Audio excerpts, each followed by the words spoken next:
Welcome back, everybody. It's time to look for new positions and track some more transactions, so let's get right to it. Here we are logged into thinkorswim's trading platform. We're logged into our paper trading account, and we are checking up on how BITO did this past week. And it looks like we had a cash secured put that did get assigned again, and so it was setting at 1950, and the price went down to 1930. We had placed a covered call, 10 contracts, out 2 weeks, so that one's still in effect, and it still has an extrinsic value of a penny and a half or 1.5 cents. So we're gonna let that just play out all the way up until the expiration. So we're not gonna be doing anything with that one. So let's check out the account statement. We're filtering back 15 days. We don't have to go back that far. Let's just go back the last 7 days. So there, yeah, we see from last week the two transactions, the one for the cash secured put and the one for the 10 contracts of the covered calls that we had sold. And then there you can see the assignment. So what we need to do right now is go over to the web application and log these transactions. So let's do that right now. Here we are logged into the web application, myatmm.com. We need to go over to the cost basis page, make sure BITO is selected, and it is. We need to get the thinkorswim transactions up on the screen. There those are. Okay. So now we need to go ahead and log the cash secured put and the covered call transaction. So let's go and put two new draft positions on the screen. The start date was August 12th. So let's select that from these drop downs. One was they're both sell to opens. One was a call, a covered call, and one was a cash secured put. The covered calls, we did 10 contracts, and we did one cash secured put contract. The expiration dates for the covered calls was August 23rd. So we'll set that there. The expiration for the cash secured put was August 16th, this past Friday.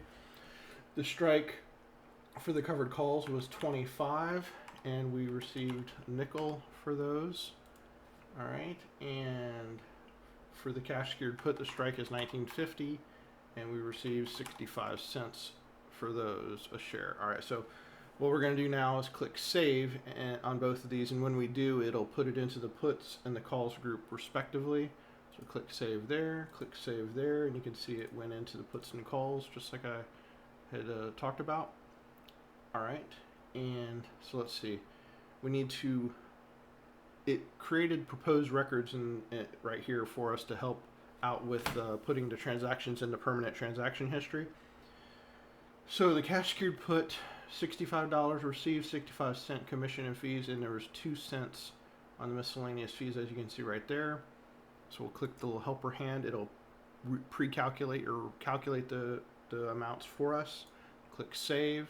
For the covered calls, it was 6.50 for the commissions and fees, and 7 cents for the miscellaneous fees. Click the helper icon, click save to retain that to the permanent transaction history. And so August 16th had passed actually, so yeah, right, it got assigned, so we need to go ahead and do the assignment. Select assign right there. The assignment date is August 17th. Do that. The assignment type is stock. It was 100 shares because it's one contract. The assignment price was $19.50 because that's what the strike was. So that's where the $19.50 came from. We'll click submit. As soon as I click submit here, you'll see that the stocks is going to increment to 11 for 11 rows, 11 records. Basically 11 purchases, 11 times we've purchased this stock. So click submit, and you'll see that incremented to 11, and this is done, so we can get rid of the put. And if we expand this, you'll see all 11 records, and this bottom one is that last one for 1950. We're going to go and click save here. That'll add it to the proposed record so we can log this to the permanent transaction history. So there's the buy to open stock, 1950. There's no commissions, no fees. Click the helper icon and then click save, and that's retained to the permanent transaction history. So now let's sit here for a second and review our position in BITO currently. So currently we own 1,100 shares. It costs us $28,950. The stock value based off the last trading price was $21,395. That leaves us with an unrealized loss of $7,555. For the entire duration that we've been collecting option premiums on this stock ticker, we've collected 29.5259, so about $3,000 we've collected in option premiums. So our current cost basis is sitting at 26.32. If we were to add in the premiums, our current cost basis with premium is setting at 23.63, and this cost basis with puts, it basically pre-calculates it as if the put were to actually get assigned and execute. We don't have any puts on the board, so it's the same cost basis as without it. So in any case, that's where we're setting currently. So we need to look to, we're going to let the covered call contracts ride, so we're not going to do anything with that this week, but we do want to go ahead and look for another cash secured put to get into. So let's go over to Thinkorswim and look for that right now. All right, here we are back on Thinkorswim's trading platform. We want to get the cost basis up on the screen. There it is. All right, and we want to go over to the Analyze tab, BITO, make sure BITO's selected, which it is, and we can look at the money, so we only need to show 4 at a time.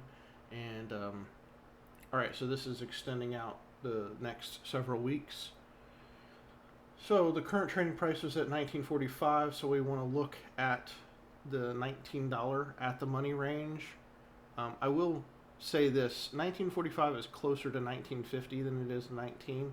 That's why this has a little bit more extrinsic value, which is just time value of money, or for the option, the time value price that's calculated into the option. All right, so let's look here. 37 cents for the next 5 days, 20 cents more for another 5 days, and then that's interesting, it almost doubles there. So 37 cents times 3 is what? Let's pull the calculator up here.